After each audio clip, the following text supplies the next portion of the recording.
Question number 3 का second part है। ये अभी हमने सॉल्व कर लिया इतना। अभी आपको हमने फर्स्ट वाली वीडियो में समझाया था ये कैसे सॉल्व होगा। अपॉन वाली वैल्यू का एलसीएम ले लिया हमने, इसका जो आंसर आया वो होल अपॉन में लिख दिया। ये जो अपॉन में 3/11 लिखा है, 11 का भाग दो इसमें, 33 में कितना आएगा 3। अब 3 का इंटू करेंगे ऊपर वाली वैल्यू में, 3 3 जा 9 हो गया। अब 33 का फिर से इसमें भाग दो, कितना आ जाएगा 1। अब 1 का इंटू करेंगे 4 में, तो यहाँ पर ये आ गया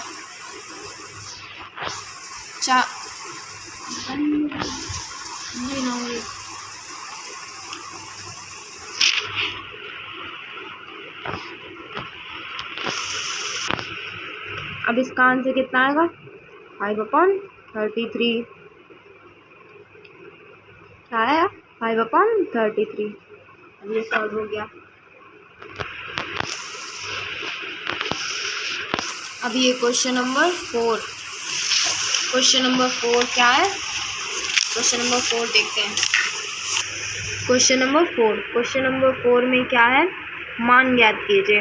तो ये वाली जो भी वैल्यू है इसको सॉल्व करेंगे। सॉल्व करने के बाद जो आंसर आता है वही हो जाएगा।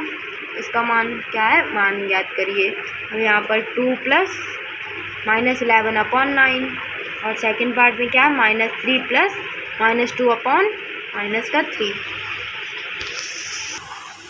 क्वेश्चन नंबर 4 का फर्स्ट पार्ट। इसमें क्वेश्चन में अभी आपने पढ़ा, उसमें क्या कह रहे थे, मान ज्ञात करिए। अब इसको कैसे सॉल्व करेंगे, अभी आपको तो आ ही गया होगा। प्लस माइनस माइनस होता है 11/9। अब आप सोच रहे होंगे अभी तक आपने जितने भी क्वेश्चन सॉल्व किए हैं दोनों साइड में अपॉन में कुछ ना कुछ होता था, है ना। अब यहाँ पर अपॉन में तो कुछ है ही नहीं है ना। आपने एक चीज़ सुनी है, जिसका कोई नहीं होता है उसका भगवान होता है। अब भगवान कौन, भगवान एक होते हैं ना। तो मतलब मेरे कहने का मतलब है, अब यहाँ पर कुछ हम लोगों को दिखाई नहीं दे रहा अपॉन में, पर इसके अपॉन में 1 है। 1 इन द सेंस आप समझ गए होंगे मेरे एग्जाम्पल से जो हमने आपको समझाया, ठीक है। उसका एक होता है, जिसका कोई नहीं होता उसका एक होता है। अब वो एक कौन होते हैं, भगवान होते हैं। आई मीन टू से अपॉन में 1 होगा। जब भी कोई वैल्यू लिखी हो, अगर अपॉन में कुछ ना हो, ठीक है, कुछ ना हो, उसके अपॉन में क्या होगा, हमेशा 1 होगा। चलो ठीक है, समझ गए होंगे। अभी आप यहाँ पर क्रॉस मल्टीप्लिकेशन करेंगे। अब यहाँ पर अपॉन में हम 1 मान लेते हैं, ठीक है। अब यहाँ पर गुणा करो, क्रॉस मल्टीप्लिकेशन हो रहा है, ठीक है। इसका इसमें और इसका इसमें, होल अपॉन 9। इसका आंसर कितना आएगा 7/9। 7/9 हो गया, ठीक है। अब ऐसे ये क्वेश्चन नंबर 4 का सेकंड पार्ट है।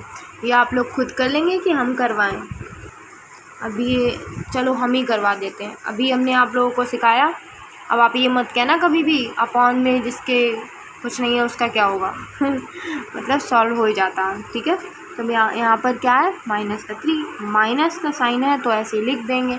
अब यहाँ पर प्लस, अब एक सेकेंड, अभी आप सोचेंगे प्लस माइनस माइनस हो जाएगा, नहीं, यहाँ पर दोनों के अपॉन में माइनस है ना। दोनों के अपॉन में माइनस है तो माइनस से माइनस कैंसिल हो जाएगा। तो जो माइनस माइनस जब हट ही जाएगा तो वैल्यू क्या हो जाएगी, पॉजिटिव हो जाएगी। तो यहाँ पर क्या है प्लस। अब ये वाली वैल्यू जब पॉजिटिव हो ही गई है तो इसको ऐसे लिख लेते हैं, ठीक है। ये माइनस से माइनस कैंसिल हो जाएगा। अब यहाँ पर आपको तो पता ही चल गया अपॉन में कितना होगा, 1 होगा, ठीक है।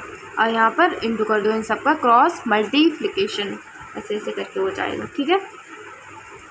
माइनस का 9, यहाँ पर प्लस 2 होल अपॉन 3। देखो इसका इंटू इसमें होगा, इसका इसमें और इसका इसमें, ठीक है। देखो इसका इसमें करने के बाद ये आएगा, इसका इसमें कर दिया तो 2 हो गया। अब इन दोनों का कर देंगे तो 3 आ जाएगा। अब माइनस का 9 और प्लस का 2 माइनस हो जाएगा ना, तो कितना आ जाएगा -7/3। -7/3 क्या है आंसर। अगर आप लोगों को वीडियो पसंद आया हो तो प्लीज़ सब्सक्राइब माय चैनल।